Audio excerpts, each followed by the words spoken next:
Hello there. I'm Dennis Prager. Welcome to my home. It is my home. It's even my fireplace. Well, that would make sense. It can't be somebody else's. See, this is the problem of utterly spontaneous the video casts. You can say something truly silly and you're stuck with it. I'm stuck with it. Anyway, welcome indeed. Just about every week, I have these fireside chats with you. This is about number 40, and I'd like to remind you, most of what is said is not dated. So if you like this one, or you like the last one, or you'll like the next one, you'll probably like the previous 38. It's something to think about. There are a lot of topics I cover, and I try to do so in a way that is permanently relevant. So anyway, just inviting you to look at previous ones that have been made here at the Prager home. Great to be with you. I don't normally address things that are right in the. I don't open with a commentary. I have a radio show for that, in case you didn't know, and a lot of you don't, especially younger folks. But I am on all over America. I'm on the internet every day for 3 hours. Or you can go to Pragertopia, and for $5 a month, and I'm not trying to sell you anything, but I didn't want you to think it's free. It's $5 a month, which is pretty close to free. You get it without commercials. You can listen to the show anytime you want. I talk about everything, but of course things that are in the news. I do. It's talk radio. It's a national show called The Dennis Prager Show. And we have listeners all over the world because it's broadcast on so many venues on the internet and so on. But there is a dominant issue at this moment, and it's going to fade just as quickly as it erupted.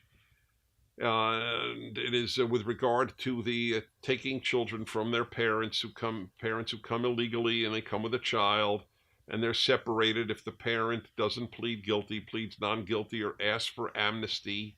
So they have to have a trial, and they're kept until then. And it's let me explain something here without getting into the nitty-gritty of legislation. There are a few things that need to be. I'd like to give you a big picture on this. First of all, nobody normal likes to see a child even temporarily, and it's always temporary, even temporarily separated from a parent. So there's something particularly cruel and disgusting in charging the Trump administration or anybody who is supportive of its decisions with callousness to children and parents. It's demagogic, it's irresponsible. It's those of you who are pro-choice, if you do not like being told you are pro-death, right? Or that you celebrate abortions. Some people do, but most people are pro-choice and not celebrating abortions. My only point is you don't like to be characterized as evil if you're not. So don't do it to others. Nobody is happy about the situation. Okay, there are times where your opponent really is advocating evil. And you got to call it what it is. There are times you just differ on what to do. And anyway, this was done prior to the Trump administration, which is a very big part of what I want to talk to you about, because we're going through another manufactured hysteria by the mainstream media. I have lived through so many hysterias. In my book, Think a Second Time. No, excuse me. That is one of my books. But in my book, Still the Best Hope, about America, about the left, and about Islamism. I think I list 11 hysterias, things that were wildly, hysterically addressed at the time, and they dominated the news just like this has dominated the news about the children taken from parents who have come across the border into the United States illegally. You have no idea how many of these one has lived through. I remember, the homeless in America, which obviously is a tragedy. It's not fully soluble, but that's another issue. It was under the Reagan administration, it was the biggest issue. Then when Reagan left office, it stopped being an issue. It was an issue because a Republican was president. When Barack Obama was president and children were taken from parents, you know, a lot of the pictures of kids in quote unquote cages, they're from the Obama administration. But the media don't tell you that. But now it's all of a sudden we have this staggering evil that is permeating the society, and people get wrapped up in it, and they get freaked out. America's being cruel and so on. I always ask people, what would you like to be done? On all these matters, I would like to know, what is your solution? Do you want to let millions of people in illegally, or just make them all legal? Yes, by the way, a lot of people would. A lot of people don't believe in national boundaries. The left does not believe in the nation state. That's what they did with the European Union. You enter Spain, you don't need a passport or anything. You can go anywhere you want in the European Union. They hate borders. America still believes, or at least most Americans still believe in borders. We would like there to be a distinctive thing called America, or specifically the United States of America. We think it's a healthy thing for people to have a national identity. If the national identity is Bulgarian, or the national identity is Paraguayan, or the national identity is American, it's a healthy thing. There's good nationalism and there's bad nationalism. There's good religion and there's bad religion. There's good secularism and there's bad secularism. Okay? That's the way it works in real life. So I am for good nationalism. Nationalism with goodness at its center, which to a large extent America has been, with all its terrible flaws, because it's composed of human beings who have terrible flaws. Also, there's another element. There are two goods competing here. The good of not separating children and parents, and the good of protecting the border. That's a good too. Now, if you don't think that's a good, then there's only one good here, right? Then be honest. You're against separating parents and children, no matter what, because you don't give a damn about borders. Hillary Clinton said that. She was recording a speech in Brazil during the campaign, or right before the campaign. I don't remember the year she said it, but it was very recent to her, very close to her running for president. And she said, you know, I believe in open borders, which is absolutely true. Liberals believed in borders, but the left, I always draw a distinction between liberal and left. The left does not believe in borders. All right, so let's be honest. But if you believe in borders, I can only address you. If you don't believe in borders, this issue is moot. But if you do believe in borders, and you don't believe it is a healthy thing to have unlimited numbers of people come in legally or illegally, unlimited, obviously limited numbers of people coming in legally is a wonderful thing. It's a beautiful thing. So there are competing goods here. We need to protect the border. and at the same time, we have to figure out a way to do it as humanely as possible. Now, by the way, you realize if the parent is caught coming in illegally, they can stay with their child permanently. Just we send you back to Mexico, because that's the proximate southern border of the United States. Whether you came from Guatemala, El Salvador, or Honduras, and then cross through Mexico. And by the way, if they're seeking asylum, they could have gotten it in Mexico. You know how many people now in the United States are seeking asylum, came in this country illegally? 600,000. 600,000. Asylum means that you're being persecuted by your government for your beliefs or your faith. And you know, if you stay there, you will be hurt or killed. Now, if you are unhappy in the country you're in, or because there's violence in the country you're in, or because your boyfriend is violent, you can now seek asylum. But if everybody whose boyfriend or girlfriend, or especially boyfriend, is violent, then 1 billion people would want to come into the United States to seek asylum. We can't solve those problems. I believe we can solve those problems by exporting beautiful moral ideals. That's my life has been devoted to exporting ideals that will make good societies. And it begins with ethical monotheism, as I explain in many of my writings. A belief that there is a universal God who wants us more than anything else to be good. I know that sounds corny, but if you have a better idea on achieving goodness, I'd like to know what it is. I'm not aware of it. Anyway, that's the story in the United States. we would like to protect the border. We can't have 600,000 people seeking asylum because of troubles that they have at home or troubles they have in their home country. For a period of a small period of time, the child is separated from the parent unless you want to send the child with the parent to a prison. But we don't do that in America. If you're arrested in the United States, we take you from your child. Why would it be different in this case? It's illegal to come into the United States illegally. Or would you like to drop that? So you have to think responsibly, not emotionally. And this has all been emotion, and it's been revved up hysteria because the press hates the president, but it loved the previous president. So though the previous president did it, there was no hysteria. It was completely quiet. That's a big difference. So that's in a nutshell what we're dealing with. I think they'll solve it. I hope they solve it. But by the way, the kids are taken care of. Sometimes they're living better than they did back home. Excuse me. They have 3 square meals. They have education. They are taken care of. Sometimes they're with a family that takes care of them, a foster family. They have a video conferencing with their parents. It's not like the parents are taken away forever or that they're not in contact regularly.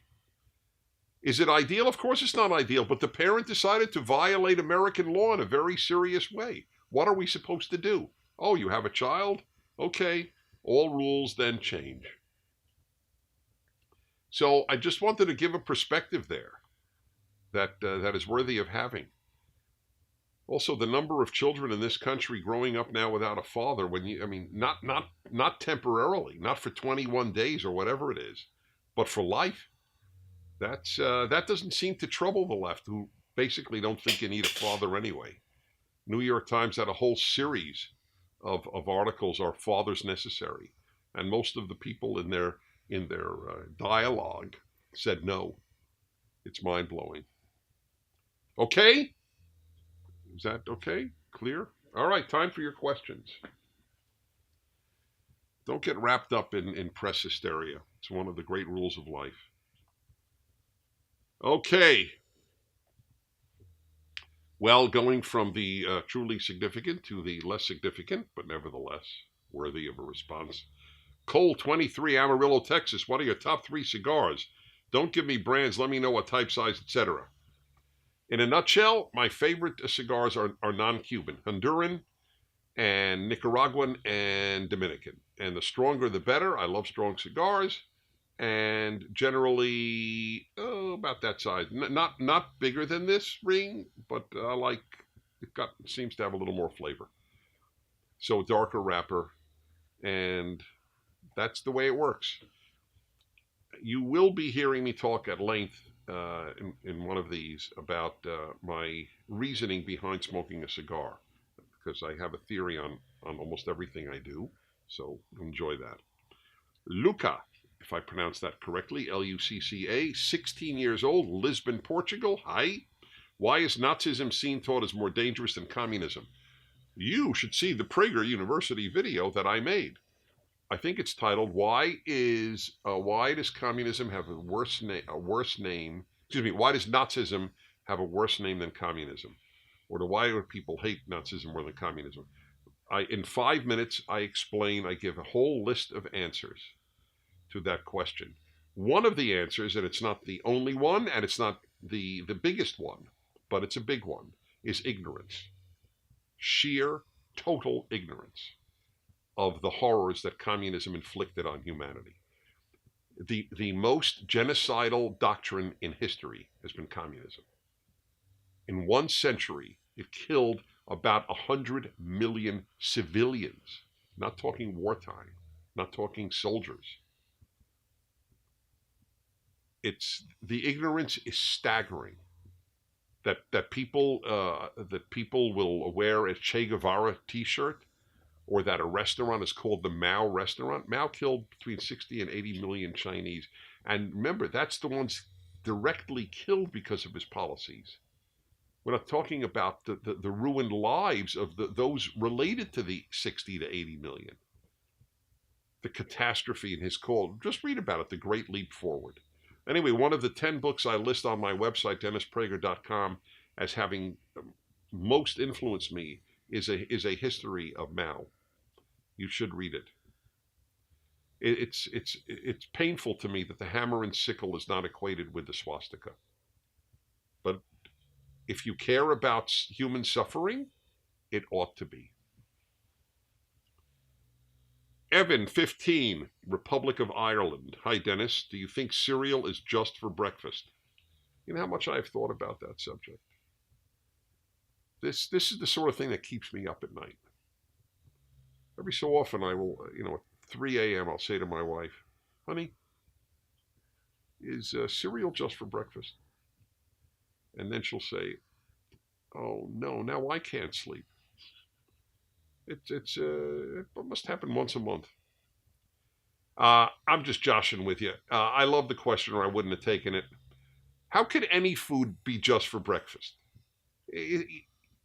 Any food is fine anytime you want to eat it, as long as it's healthy. Trouble is, cereal's not healthy because it's filled with sugar. Sugar's bad for you. Sugar's a lot worse for you than cigars. That's the irony.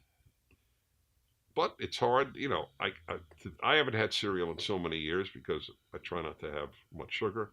But I want to tell you, a bowl of cereal is served to good people entering heaven. That's how much I love it. But it has been so long since I've had it. But I really love it. I grew up with it. It's terrific.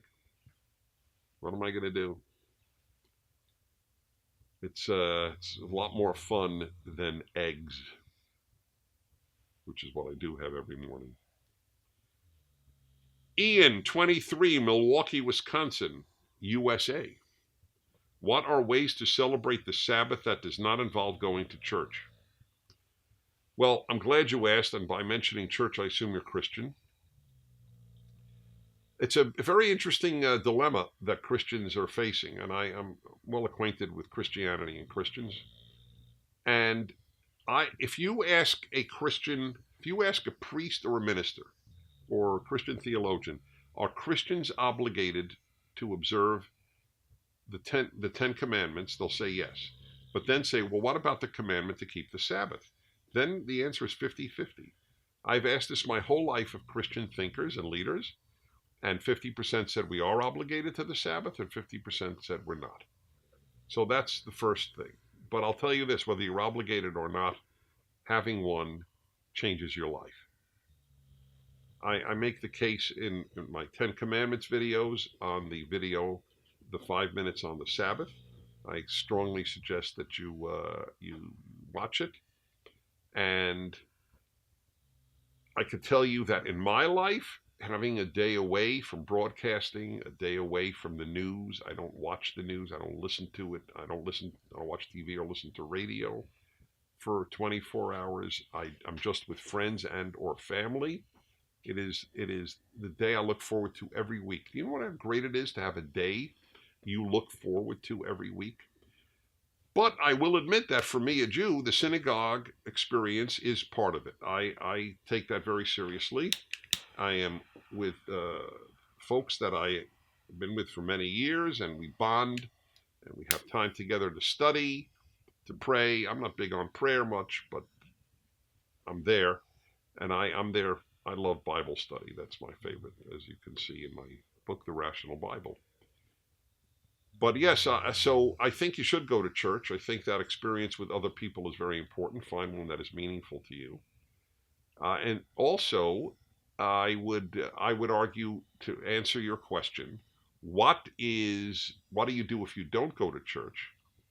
Well, you'll have to decide. You have to think this through. The law is to make one day of the week holy. That means distinct, elevated. You have to figure out what to do. Is going to a football game? Is going to a baseball game? Is that part of a Sabbath experience? I would argue it isn't. Is shopping? I would argue it isn't. I at the very minimum, if you want to take this seriously, and otherwise you wouldn't have asked the question, I would have a Sunday, or Christian, I would have a Sunday lunch or dinner with people every single week. Don't make it haphazard. It should be maybe just family, maybe just you and one other person, but that should be a part of it. A special meal that day. Open it up with some sort of benediction. But again, I do think the church experience should be part of it, ideally. Okay, Wunk, I assume, Juank 28 in the country of Colombia. As Christian teachers, how relevant is teaching sexual education to kids? Well, I've never quite understood the whole sex ed thing. I never quite understood. Here's the irony. They said, oh, kids don't know. They have to be taught. They have to be taught how to use prophylactics and so on. It's a very interesting thing. Before sex education, there were so many fewer out-of-wedlock births than there are today. I'm not saying there's a causality. I'm just saying it hasn't worked. It's an amazing thing. I don't know why teaching sixth graders or eighth graders about condom usage is a very valuable experience. Because by teaching it, you're saying, look, we understand you're going to do this, but maybe we should just teach that maybe certain things are safe for marriage. I did this at length at an answer to a question. I don't think everything should be safe for marriage. Okay? I'm not that holy. I admit it. But I think that intercourse is the ultimate bonding of human beings. And since there is a great deal of pleasure available that does not include that, I think that keeping that for marriage is a wonderful ideal. People sin, people are weak. I acknowledge all of that. But I would teach them values. If you're a Christian educator, I would teach them values, not mechanics. Justin, 24. Where's Justin? We don't know. Somewhere on Earth. Is communism or socialism okay? Yeah, if you're a communist leader or a socialist leader, it's more than okay. It's awesome. You get to control so many people. But for the rest, it's not okay. Communism, as I described earlier, is the most genocidal movement in history of mankind. So, and not just that, it also deprives people of liberty. But if you don't care about liberty or death, it's awesome. Now, socialism Socialism is okay while you can't afford it. But it goes bankrupt after a while, because socialism is essentially a Ponzi scheme. That's all it is. We're going to pay this generation with money that the next generation is putting in, and eventually we're going to run out of money. Socialism, here's a rule of life. A rule of life like the sun rises in the east. Socialism spends the money that capitalism creates. Socialism creates no wealth. Socialism spends all the wealth created by capitalism. Anyway, I don't want people depending on the government. It's not a healthy thing.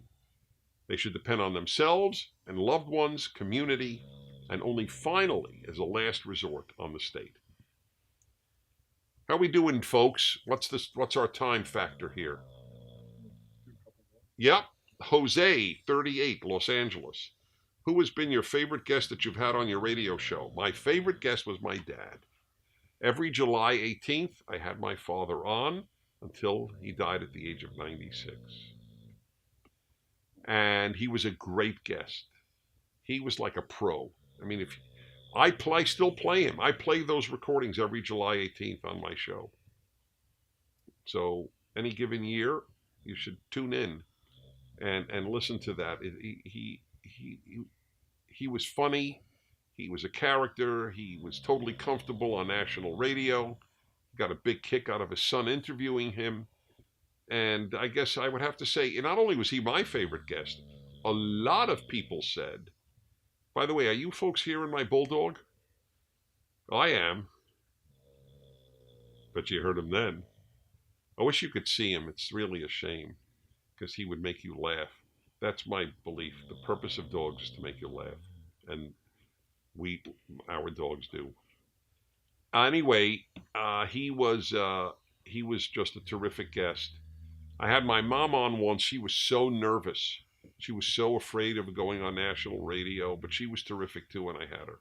But a lot of people did say to me when the years he was on, hey, Dennis, I love your show, and you know what my favorite hour is? And I know your favorite hour when my dad is on. They say, that's right. The hour when your dad was on. All right. Danny, 25, Amsterdam, the Netherlands, or Holland. Ik spreek Hollands. That means I speak Dutch. I don't, but I know how to say I do. What should be perceived as true beauty in a woman? Well, for all intents and purposes, once you add the word true, I have a lot of thoughts on this one. I guess maybe we'll make this one the last one because I got a lot of thoughts on this one. Okay, what is true beauty in a woman? What's the difference between true beauty in a man and true beauty in a woman? I don't know any difference. A truly beautiful man and a truly beautiful woman have a beautiful character, a beautiful heart, a beautiful mind, are beautiful in the way they treat people, right? That's. But since you added woman, so there's other factors. There's also physical beauty. You can't deny it. We're physical beings. If we were all non-physical beings, or we were all blind, then physical beauty wouldn't matter. But it does. And it is a bad idea to tell young girls that it doesn't matter. All that matters is your heart and your mind and your career success. It's a terrible idea because it's not true. Why would you lie to your daughter?